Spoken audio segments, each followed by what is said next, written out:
जी news ने 20 मई को सबसे पहले दिखाया था कि उत्तराखंड के पोखरी गांव के सिलगुड़ देवता मंदिर में दलितों को प्रवेश कराने के मुद्दे पर बीजेपी सांसद तरुण विजय पर हमला किया गया।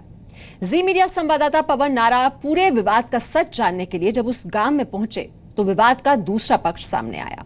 आप दोनों पक्षों को सुनिए और आप तय कीजिए कि विवाद की असली वजह क्या है।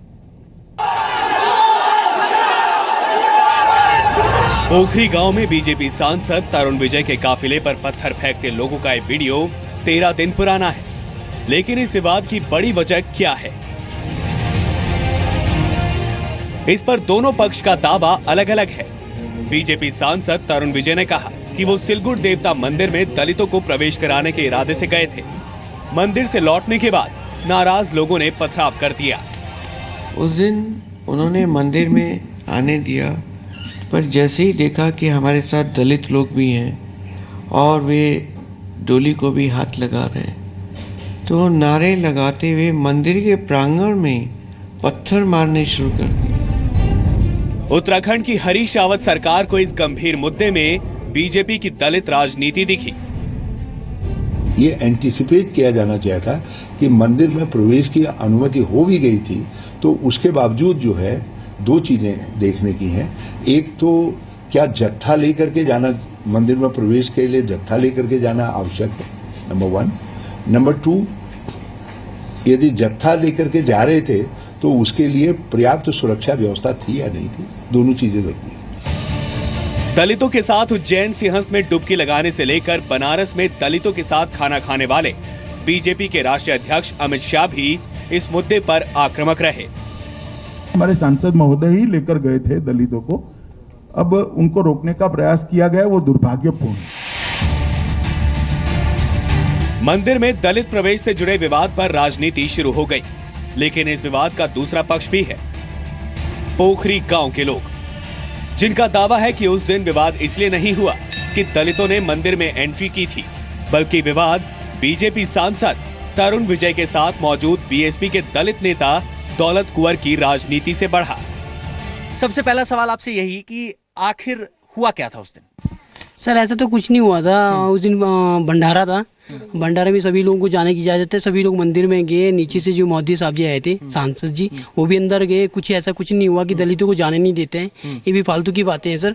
सब लोग जा सकते हैं, जो अपनी इच्छा से जितना जो करना चाहता है वो कर सकते हैं, वो उनकी इच्छा है सर, क्या करना। हाँ जी जी। एक सवाल आपसे जानना चाहेंगे कि क्या परंपरा के हिसाब से दलितों को, SC ST को मंदिर में जाने से रोक रही है? मेरा कहने का मतलब ये है कि जैसे मानो ये राजनीति किसी ने बनाई जी, जो बनी। अब देखो आपके पास कुर्सी दूसरी है, मेरे पास दूसरी है, उसमें तो कोई नहीं बैठ सकता ना जी।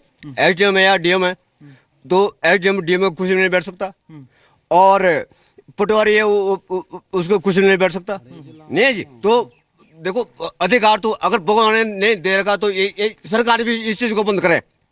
हाँ अच्छा। ये सरकार तो क्या कहता है, परंपरा क्या कहती है? परंपरा तो सर ये कहती है कि दलितों को हमारे मना नहीं है, जाने देते हैं। अगर कोई अपनी इच्छा से नहीं जा रहा है उसको फिर हम बोलते नहीं कि जाओ, और जो जाता है उसको हम रोकते नहीं है कि मत जाओ, मत जाओ। बिल्कुल। अब जब दौलत कुंवर जी यहाँ आए तो दर्शन करके आए, जब यहाँ आए तो पालकी पे लगे, उनके जूते पे लगे हुए थे।